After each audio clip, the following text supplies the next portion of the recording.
இந்த படத்தோட trailer release ஆனதுலேருந்து 2024 black and ஒயிட்டில் புதுசாக ட்ரை பண்ணுறாங்க. இந்த எக்ஸ்பெரிமெண்ட்டை கண்டிப்பாக பார்க்கணும்னு நினச்சேன். ஆனால் இந்த படம் ஃபஸ்ட்டு மலையாளத்தில் மட்டும்தான் ரிலீஸ் ஆனிச்சு. இப்போ தான் தமிழில் ரிலீஸ் ஆயிருக்கு. ஸோ இந்த மூவி எப்படி இருந்துச்சுன்னு சொல்லி பார்த்துடலாம். இந்த படத்தோட ஒன்லைன் ஸ்டோரி என்னன்னா, அர்ஜுன் அசோகனும் அவரோட ஃப்ரெண்டும் அடிமையாக விலை பேசி விற்கிறவங்கள்ட்ட இருந்து தப்பிச்சு காட்டுக்குள்ளே வந்து இருக்காங்க.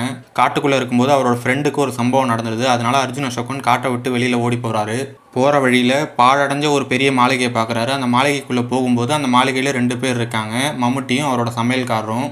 உடனே மம்முட்டி வந்து இவர் விசாரிக்கிறாரு, நீ யார், எங்கேருந்து வர அப்படின்னு சொல்லிட்டு கேட்குறாரு. இவர், நான் வழிபோக்கன், இந்த வழியாட்டி வந்தேன், இந்த மாளிகையை பார்த்தேன், அதனால தான் இங்கே வந்தேன், நான் ஒரு பாட்டு பாடுறேன் அப்படின்னு சொல்லி சொல்கிறாரு. சரி ஓகே, எனக்காக ஒரு பாட்டு பாடுன்னு சொல்கிறாரு. இவரும் பாடுறாரு. அந்த பாட்டு பிடிச்சி போய் மம்முட்டி நீ இங்கேயே இருக்கலாம், இங்கேயே சாப்பிட்லான்னு சொல்லிடுறாரு. அதனால் இவரும் அங்கே இருக்கிறாரு. இவர் அந்த வீட்டுக்கு போனதுக்கப்புறம் நடக்கிற மர்மமான சம்பவம் தான் இந்த படத்தோட மீதி கதை. இந்த படத்தோட ஸ்க்ரீன் பிளே எப்படி பண்ணியிருக்காங்கன்னு பார்க்குறதுக்கு முன்னாடி, நீங்கள் நம்ம சேனலுக்கு பார்த்தா ஃபஸ்ட் டைம் வரீங்க அப்படின்னா, நம்ம சேனலில் மூவி ரிவ்யூ ரெகுலராக பண்ணிகிட்ருக்கோம். உங்களுக்கு மூவி ரிவ்யூ பார்க்க பிடிக்கும் அப்படின்னா நம்ம சேனலை மறக்காமல் சப்ஸ்கிரைப் பண்ணி வச்சுக்கோங்க. இந்த படத்தோட ஸ்க்ரீன் பிளே எப்படி பண்ணியிருக்காங்கன்னு பார்த்தீங்கன்னா, அது ஃபஸ்ட் ஹாஃபாக இருக்கட்டும், செகண்ட் ஹாஃபாக இருக்கட்டும், ஒரு ஸ்லோனஸை கண்டிப்பாக ஃபீல் பண்ணுவீங்க. ஃபஸ்ட் ஹாஃபாக இருக்கட்டும், செகண்ட் ஹாஃபாக இருக்கட்டும், ரெண்டுமே ஸ்லோவாக தான் மூவ் ஆகுது. இவங்க எடுத்துருக்க இந்த கதைக்கு இந்த பிளாக் அண்ட் ஒயிட்டை ஒரு எக்ஸ்பெரிமெண்ட்டாக ட்ரை பண்ணியிருக்காங்க. அது நல்லா வந்திருக்கு. இந்த படத்துக்கு அது ஆப்டாக இருந்துச்சு. ஏன்னா மற்ற ஹாரர் படம் மாதிரி கலரில் எடுத்திருந்தாங்க அப்படின்னா இந்த படம் ஒரு தனித்துவமாக தெரிஞ்சிருக்காது. இவங்க பிளாக் அண்ட் ஒயிட்டை சூஸ் பண்ணது இந்த படத்தை தனித்துவமாக காட்டியிருக்கு.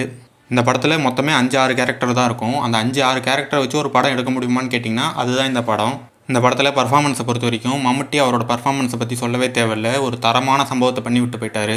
அதேமாரி அர்ஜுன் அசோகனும் அவரோட பர்ஃபார்மன்ஸை நீட்டாக கொடுத்துட்டு போயிருக்காரு. அதேமாதிரி படத்தில் நடித்த எல்லாருமே அவங்களோட பர்ஃபார்மன்ஸை நீட்டாக கொடுத்துருக்காங்க.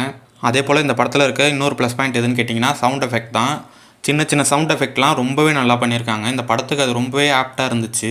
பேக்ரவுண்ட் ஸ்கோரை பொறுத்த வரைக்கும் இந்த படத்துக்கு அது ஒரு ப்ளஸ் பாயிண்டாக தான் இருக்குது. இந்த படத்துக்கு எந்த அளவுக்கு தேவையோ அந்த அளவுக்கு நீட்டாக நல்லா பண்ணியிருக்காங்க.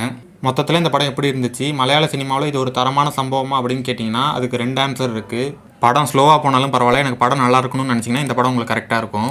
எனக்கு படம் ஸ்லோவாக போனால் பிடிக்காது அப்படின்னு நீங்கள் நினச்சிங்கன்னா உங்களுக்கு இந்த படம் ஒரு 1 டைம் வாட்சபிள்.